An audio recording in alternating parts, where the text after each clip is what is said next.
Hey, all, welcome back to Right at the Wire. Well, Fairgrounds has an all-stakes late pick five, including that includes the Risen Star, which is the featured race on the day, as well as the Rachel Alexandra. So we've got Derby and Oaks implications. Um, it's an all-stakes pick five, so we'll start with the first one, which is the Stahl Memorial. It's ungraded at 100,000, 10th race on the card, running a mile and a 16th on the turf for 4-year-olds and up. And apparently, there had been a thought that there might be showers, but on in New Orleans, but word has it that the weather is going to be good, so that's good for us, and nice to get races on the turf course. Full field here. Do have it on good authority that root cause number 3 is going to scratch, which will draw in the 15 classic performer. You see that we've got a little bit of everything in this field, including plenty of early pace, probably led by Join the Dance, I would imagine. Didn't really, Join the Dance is always a hard try. Dallas Stewart's having a nice meet so far, but this horse just never seems to get there, and he's 0 for 10 last year, and I'm with all the other early runners, particularly horses like Running with the Boys, who are probably going to get sent or trying my heart out. I don't think it's a good scenario for Join the Dance. So none of the others appealed too terribly much. School Dance is an interesting horse. Seems to be training well, and that was the ticket prior to his last win on synthetic before going to the bench. So I think that's a good sign. And reaching out for Tyler Gaffalione, I think, is also a good sign for School Dance. And the thing about this race is that you got a lot of horses who there's a lot of sameness. It's hard to separate them. They're all, run pretty much about the same speed wise, class wise.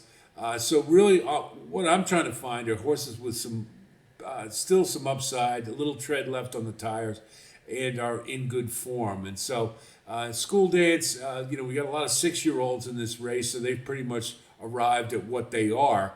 But I think, again, looks like he's going to come off the bench firing well. So at 12 to 1, should be in a pretty good position on the rail. And so we'll throw him in the mix.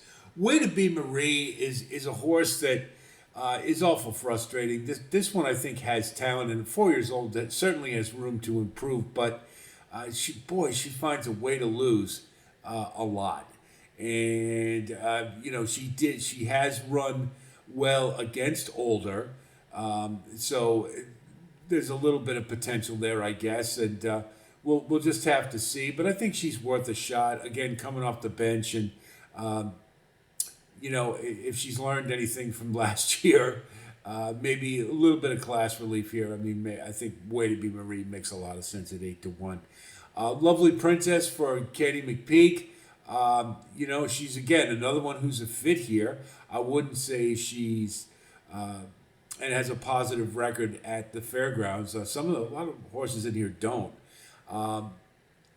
She's a fit. I mean, you're pretty much going to get that from me for all of these for the most part. The one that I'm going to go with Nanda Dea came shipped in, won her first start off the boat, and you got to love that. She looks like she's got more upside, and I think that she should fit here, and she's just a logical one to pick. Stir Crazy. To me, the bow has to break at some point. This horse is 7 years old, brings it every single time, seemingly. But the 14 hole, this is a kind of race where it's going to be who gets the trip. That's what it's going to come down to.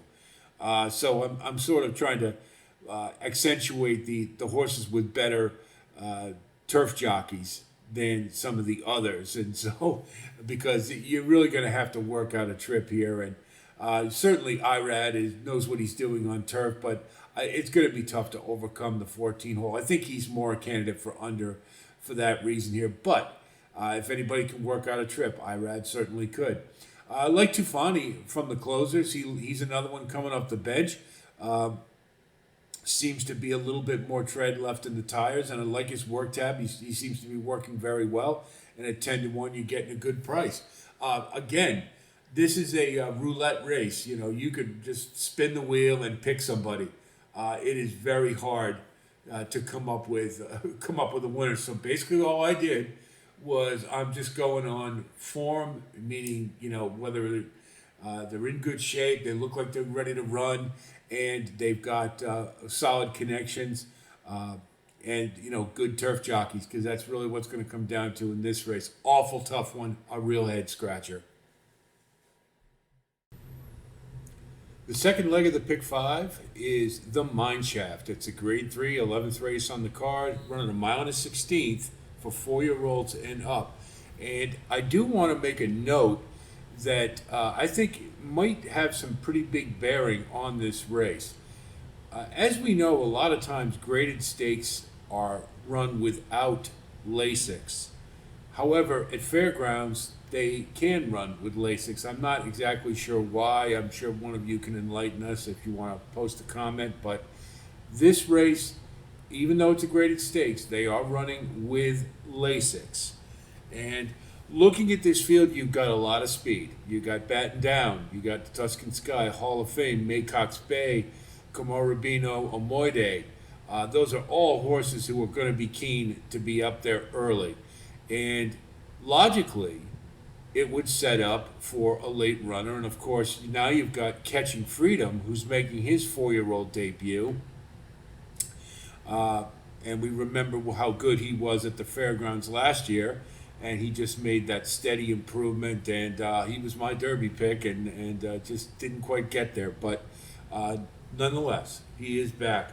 We'll look at the early runners. Batten Down, Bill Mott, big stakes day. You heard me say it a million times. Really hard to go against.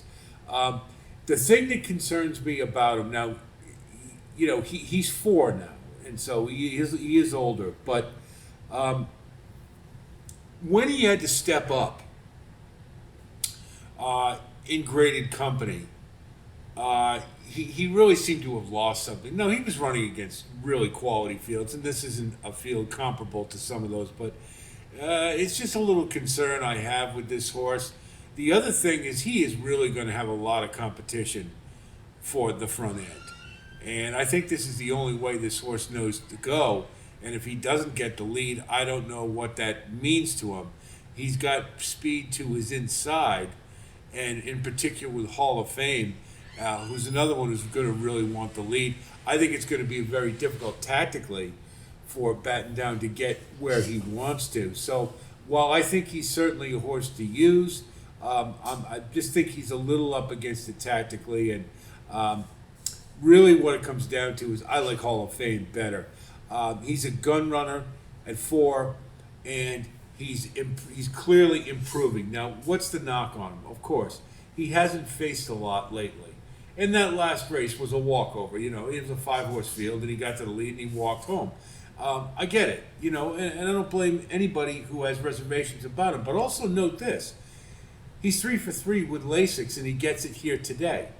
And he just could be one of those horses who runs better with Lasix. I don't know. But he looks to me like a horse who, as a gun runner, as we know, they all get better as they get older. That I think all those growing pains that made him have trouble early on at this time of year as a 3-year-old, I think he's probably shaking those loose. And I think he's going to be able to get to the lead, and from there, I think he's got a really good shot here. And while there is a fair amount of speed in here, let's also remember, I don't think there's any of these that really want to blast out there and set 46 and 110 for fractions. I think the pace will be, while we do have a lot of speed, I think it'll also probably be pretty reasonable. Maybe a little on the quick side, but nothing blazing. That's just what I think. So from that, whoever gets the lead is going to be able to dictate and control the race, and I think that will be Hall of Fame. And so a little bit of an upset, but I'm going to go with him. Just some of the others. Maycox Bay, I think he had every chance to win that race last time. Yes, it was in the mud, but you just can't like a horse who had every chance. And I did like him in that last race, the Louisiana Stakes, and he just didn't do it. And I think maybe it may have something to do with it. It's getting a little too far for him, and now he's running for the third time at a distance that he might not like. So to me, I'm gonna toss Maycock's Bay. Komorobino Amoide, I think there's too many horses for him to hold off in this race that are all going to be on the front end. I don't think he had so much that problem with only Track Phantom to deal with last time. And I just got a feeling that the rubber kind of meets the road for him here. He's a pretty consistent performer. You got to give him that. But I just wonder if he's got that little extra to get over the top. He's another one who could have won the Louisiana Stakes too, and he didn't. So kind of soured me on him a little bit. Warrior Johnny is coming off a layoff, and I note that he had been entered. I believe he was entered in the Louisiana Stakes earlier at the fairgrounds, but they scratched him out of it, and you can understand why if you look at his tab. It was pretty irregular prior to that, and now that they've scratched him, they've given him some more time to put some more works into him, and I think Warrior Johnny is coming into this race in good form. He certainly measures up class-wise.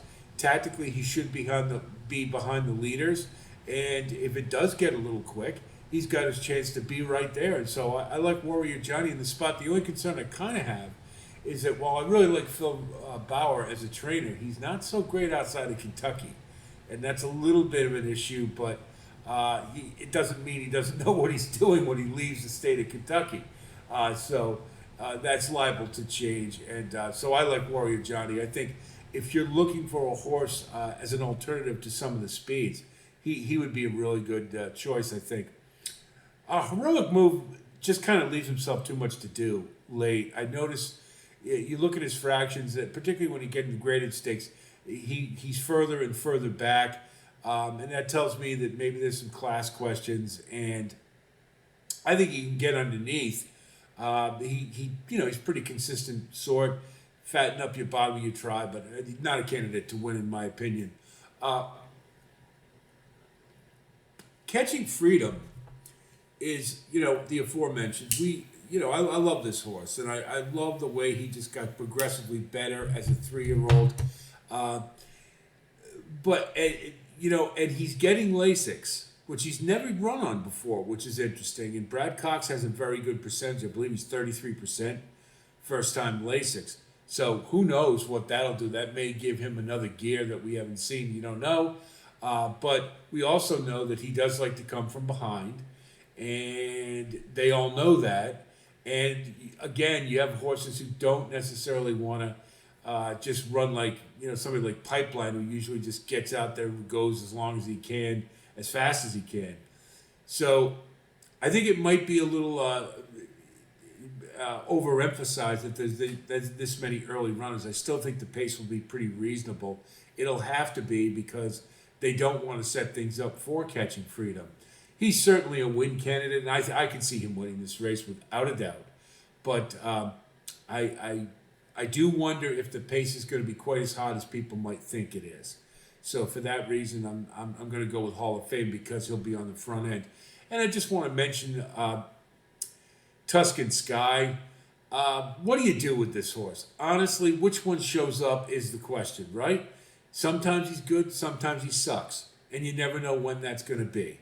And at 9-2, I don't want any part of a horse like that. Can he get into the money? Sure. If he runs his race. But even then, I'm not sure it's good enough to take down this field. But I just don't even want to dance with that devil. So I'm just going to let Tuscan Sky go. So Hall of Fame in a little bit of an upset in the Mineshaft. Third leg of the All-Stakes Pick 5 is the Fairground Stakes. It's a Grade 3, 12th race on the card, running 1 1/8 on the turf for 4-year-olds and up. And this is another one very similar to the first leg here. This is a pretty wide open race. There's a lot of ways to go. We want to note right off the bat that Warrior Johnny is dual entered in the Mineshaft as well as this race. So let's keep our eyes open and see which one he goes to. I have a feeling it'll be the Mineshaft, but I would use him in this spot because he's in good form, as I mentioned, talking about the Mineshaft. He looks to me like he's in really good form, and adding the blinkers, which is a good angle for Phil Bauer at 26%. I think that's going to sharpen him up and should keep him up near the pace, whether he is on turf or dirt. And I think he at 12-1, he offers some good value here. Not necessarily to take him all the way. Turf, he's not quite as good as he is on dirt, but a horse to consider. Looking at the race shape here, you see we do have some early pace here, and from them, taking Candy is more just the connections than anything else. Cherie DeVoe, Irad Ortiz. I mean, it's obviously a good sign that they're taking Irad, and this one's coming in off a layoff. Has never gone this distance before.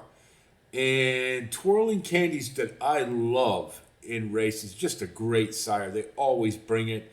Little bit of a distance limitation, so I do wonder about 1 1/8 for this horse. Still, last year showed some signs and had some good races. The last one I wasn't that keen on, but it was the last prior to a layoff, so maybe just needed a break. Cherie DeVoe is certainly great at bringing horses in off a layoff, but I'm just a little concerned about the distance more than anything else. Higgins Boat is one I didn't like the tab. I don't think he's ready to run, and Dean Martini I think is just not good enough. And 8 years old, I don't expect a renaissance. You look. I'd rather be blessed as one that can kind of go either way with. I don't know that I think it'd be price dependent. I just think there's others I like better. Relampago Verde looks good to me. I'm going to kind of take a swing here a little bit. I've liked what I've seen in the last couple of races, and yes, before you ask me, go, well, Alex, that was on dirt coming off the turf. That's true. However, we know Kenny McPeak loves third off the layoff. That's one of his MOs. He gives three starts. It's usually the best one is the third. Secondly, this horse ran a career-high speed figure in the last race, and it was a progression from the debut this year. Yes, it was on dirt, but it does show you that this horse is fit and running well, and with another move forward, can win this race. And at 8-1 in a race that is very like the 10th is very well balanced, I want a price. So this horse should be up near the leaders and may be able to get the jump on some of the later runners. So Kenny McPeak upset special. I think it's a good sign that he put Brian Hernandez back on this one. I think they're expecting good things. So I'm going to go with Relampago Verde at 8-1. What say the very logical in this spot for sure. So is Gigante. No knock on either of them. And I mean, they can win this. This is a spread race. It's very similar to the 10th race. It's just very well-balanced turf race. I just want to say a word about unit economics. Okay, Chad Brown, Flavian Pratt, right. Seems like an automatic, right? Well, okay. But look how long it's taken Chad Brown to put this horse into a stakes race. And if you look at the class ratings compared to the race ratings, I don't know that this horse has necessarily got room for improvement, especially now at 5 years old, and would really have to take a step up to win this race. It's not to say that off a layoff it can't happen. I do like the work tab. One of the things I always look for is when you see that incremental improvement in time for each race, and you see that here. So I have no doubt this horse is going to be in good form coming into this race. The question is whether or not unit economics can run a race that's good enough to win this. Really hasn't shown that he is on a par with Gigante or Warrior Johnny or What Say Thee. Even Relampago Verde on the dirt last time ran a better figure than unit economics ever has. Am I going to include? Absolutely. But I do have some reservations as to whether or not this horse is good enough. And let's remember, Chad Brown does have some horses who aren't good enough sometimes. So I don't know that it's necessarily an automatic, but do you include him? Sure. So this is a spread race without a doubt. You'll see in our sequence how we're going to handle it, that we are going to be allowed to spread in this race. But I'm going to go with the price with Relampago Verde at 8-1 in the fairgrounds. The fourth leg of the All Stakes Pick 5 is the Rachel Alexandra. It's a Grade 2, 13th race on the card, run at 1 mile and a 16th for the 3-year-old fillies, and this is an Oaks prep. So we'll take a look, and this is there is an individual posting on this race if you want to take a look at something a little more in depth, but this is to me a pretty foregone conclusion. It's good cheer, or it's good cheer all the way. I love this filly. Is undefeated. Distance isn't going to be a problem. Coming off a layoff, work tab looks good. No reason to go against this horse whatsoever. I just think she is the class of the field. If I want to think about others now that and I should note that Ballerina Doro is going to scratch, so that would probably be a pretty worthy adversary. Would need pace to get to good cheer, but as I mentioned in my individual posting on this, I got a feeling Good Cheer's just going to go to the lead. That's just the best horse and take them all the way. But we'll see. Rating shouldn't be a problem either. If you're going to take one that to me offers a lot of value and should offer a really good exacta under Good Cheer, that's Gowell's Delight. And we hadn't liked this horse prior. Was a little disappointing, but the last race had some trouble. And I really like the persistence, and I like the way this horse continued to continue to work despite having all kinds of problems. And so at 12-1, I think offers a really good value for underneath. Bless the Broken. I've always liked this horse. I was one race too early. Last race came up, closed very well, and at 12-1, especially without Ballerina Doro in there. I think is another one that you can look to underneath. But to me, this is a one-horse race. It's good cheer all the way in the Rachel Alexandra.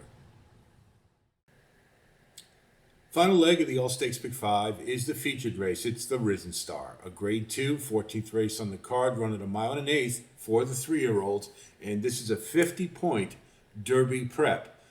So there's some big-time implications here.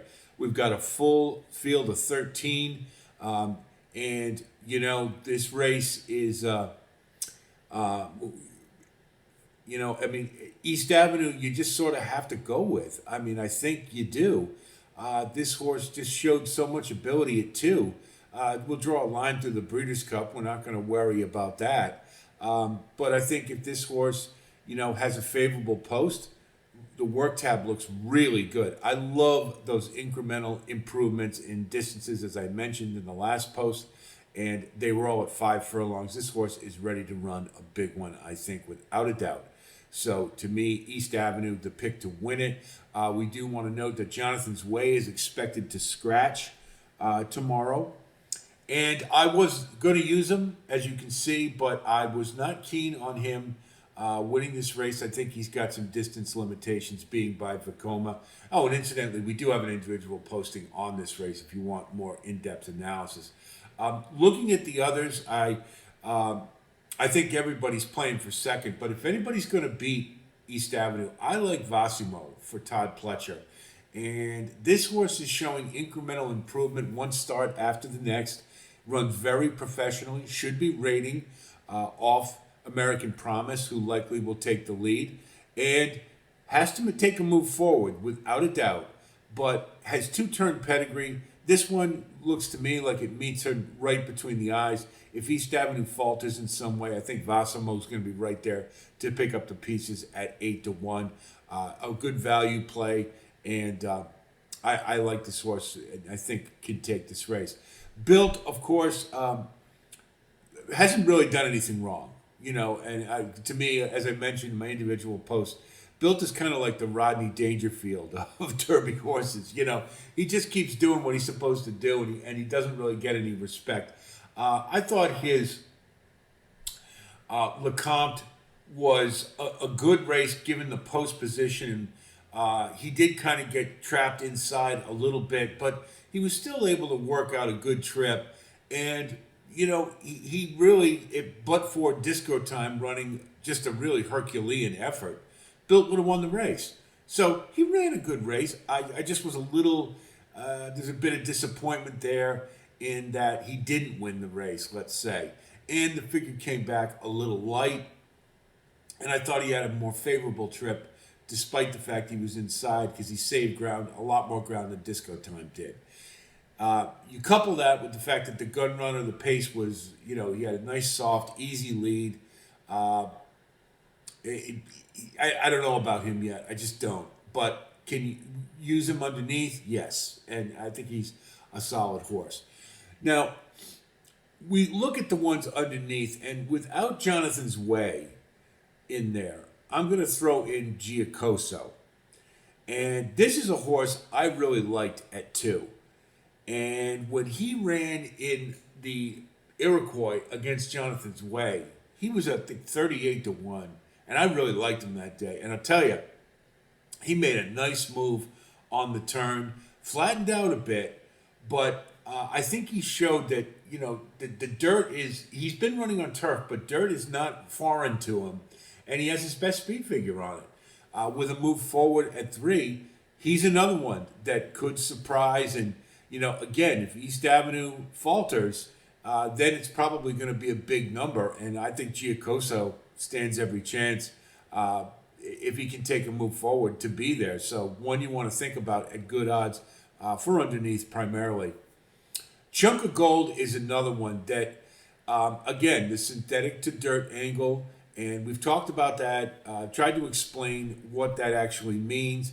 Again, it doesn't necessarily mean this is a horse who's better than the others. It does mean that they're very fit. And moving from turf to dirt is like going from sand to pavement. And it tends to liven up the horses because it's like they're free. You know, they can finally run on a surface that they like.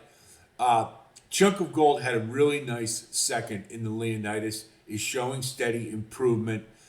Will absolutely need to get faster, but one that can close. Again, for underneath in your exotics, I think Chunk of Gold is a horse you certainly want to pay attention to. And then finally, Septarian. This one, you know, comes out of that Mucho Macho Man that is a negative key race. You know, Guns Loaded and Treaty of Rome both came back to run clunkers. And Septarian was third behind them in kind of an okay third, just sort of running around the track. What do you do? I mean, Chad Brownie, now he's going out, and I believe he's got Flavian Pratt on this one. You know, so obviously I believe it's Flavian. It's a good jockey. It might be Irad. I'm not sure which. Sorry. A lot of races.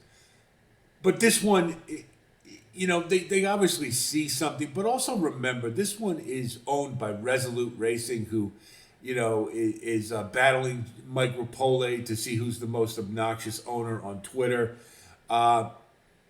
It seems to me like they are trying to just, you know, fish or cut bait with this one. It's like, let's just see what this one has. Let's run him in the Risen Star. Let's give him the best possible jockey, and we'll just see. Well, you know, okay, but you take away the connections and you take away everything else, and you look at this horse and it's just, you know, I can't see it.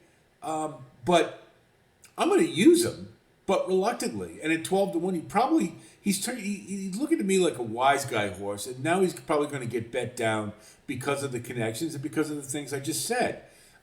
Do I want this horse as, you know, to pull the major league upset here? I don't know. I don't think so. If I'm going to have that, I would rather look at somebody like Chunk of Gold or Giacoso, who's going to be big odds, who probably has shown a more realistic possibility for improvement. So that's just the way I'm looking at it, just to give you a feel. But if East Avenue runs his race, he's going to win this race. That's the bottom line, and that's what we're going to go with. So East Avenue to win. So now we'll take a look at our ticket. And as I mentioned, we can spread in the turf races because we're going to just go with another Fisher cut bait ticket. We're going to double single. We're going to single Good Cheer in the Rachel Alexandra. We're going to single East Avenue in the Risen Star. We can spread in particularly races 10 and 12, as well as the Mineshaft. And so we're going to go 4, 5, 8, and 10 in the 10th race. In the 11th, the Mineshaft, we're going to go 1, 4, and 5 using. We're going to go with Hall of Fame to try to beat Catching Freedom, but I think Catching Freedom has just as good a chance. Then in the 12th race, the Fairgrounds, we're going to really spread. We're going to go 1, 2, 3, 5, and 8. We're going to go with the 5 in a bit of an upset for the value, but we've got plenty of good, solid options otherwise. So if we can get through the first 3 legs, we're going to be looking pretty good because I think we've got the last 2 races are pretty chalky, they look to me. So it's a $60 ticket at a $1 base. You want to cut it down to $30 at a 50-cent base, go ahead. But we're not going to spend a lot of money here. And if we do get chalk on the first 3, and then we get the 2 singles, then we're not out a whole lot, and we still get paid. It's a little risky, I grant you, but I think it's worthy because if those 2 do come in, do you really want to spend any more money than you have to? It just looks too promising that that's going to be the result. So we'll take our swings in the first 3 legs where we can. So now let's take a look at some best bets and value plays from the races that we've taken a look at. So here are some best bets and value plays, and I'm sure that from our discussion of the sequence, you got a pretty good idea who I like as the best bet. We're going to go with Good Cheer. I just like her chances a little bit more than East Avenue. You could easily put East Avenue as a best bet, but to me, in comparison, the fact that you have a smaller field and basically the quality of horses Good Cheer is running against, I think it's her race to lose without a doubt. So she would be the best bet on the day. And certainly we're going to build a lot of things around that as we like to do. Our long shot play is in the 12th. We're going to go with Relampago Verde. I think that's a race that warrants a price. I think it's very well balanced, as is the 10th race, the other turf race. But I think this one is showing signs of ready to pop and run a big race on the grass. And in those type of races, of course, as with most, that's what you're looking for, especially when the field is really well balanced. So we'll go with Relampago Verde as our long shot. As far as value plays go, and again, we want to qualify them. These are horses that aren't necessarily picks to win the race, but will fatten up your exotics because they will come in at prices. Tufani as a closer in the 10th race, a very wide open race, is one that I think is looking pretty good. And there should be enough pace to run to at 10 to 1 or better, which I think is very logical. Tufani makes a lot of sense. Warrior Johnny adding blinkers for Phil Bauer, coming off a layoff, I think looks awful good in the Mineshaft. I like Hall of Fame a little bit better to win that race, but I think Warrior Johnny is sneaky good in there and is cross-entered in the fairgrounds on the turf, but I think is probably going to run in the Mineshaft. We'll just have to see. But Warrior Johnny, one I think you definitely want to use. Gubble's Delight underneath for Good Cheer. I like this horse. I think ran a sneaky good race last time, and with a little better trip, I think could be dangerous. I don't necessarily think that she can beat Good Cheer, apples to apples, but I think this horse is ready to run a really solid race, and at 12 to 1, you're getting good price. 14th in the Risen Star, Giacoso, I think is laying in the weeds here as a horse that I think has sneaky good dirt form, and I liked really a lot last year as a 2-year-old, and I think with a move forward here, at a price, could surprise underneath and under the right circumstances, and I stress that, could very well take the race. But I like Giacoso as a value play. So let's take a look at our horizontal wagers. In the doubles, we're going to go with 12 and 13. We'll go with Relampago Verde, our long shot, and then our best bet of the day, Good Cheer. Then we'll do another one with 1, 3, 8 with 2. And then in the dead real simple one, in the Rachel Alexandra and the Risen Star, we'll just go 2, 4. And keep it single. Can make a nice fat wager on there, and if they both come in, at least you'll get a decent ROI. For the pick threes, race 10, 11, and 12. This one is more about let's just see if we're right kind of thing. I would not single in the 10th race. I just can't find it. It's too balanced a race, but we'll give ourselves 4 bites at the apple. We'll go with 4, 5, 8, and 10. Then we're going to take Hall of Fame in the upset in the Mineshaft, and then Relampago Verde in the 12th. And if we get them both, then we get paid. We're likely to get a price in the 10th race. So we'll take a swing there. Then in races 12, 13, and 14, we're going to go straight. We'll take our long shot play, Relampago Verde. If it hits, then we're looking awful good with double singles with Good Cheer and East Avenue in the last 2. And then we'll do another saver. We'll spread a little bit. In the 12th, we'll use 1, 3, and 8 with 2 and 4. And it's kind of a dubious wager to me because if we don't really get a decent price in the 12th race, then it kind of becomes a prohibitive wager because we got to bet a little bit more than we should or want to get a decent payout. But I'll leave that up to you. It's just an option I think is worth taking here. So that's it for our analysis of the All Stakes Pick 5 and the bets for the day. I hope this analysis helps you with your own wagering strategy as always, and I wish you the best of luck. If you like content like this, of course, please like and subscribe.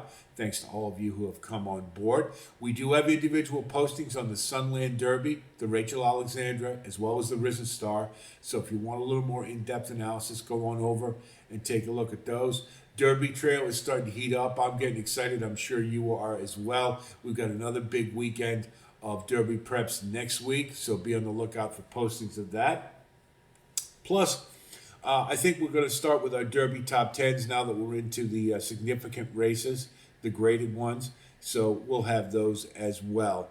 And replay analysis of the Risen Star as well as the Sunland Derby and the Rachel Alexandra. So we'll have those for you. So stay tuned. So that's it from here. I'll talk to you soon. And until then, be well.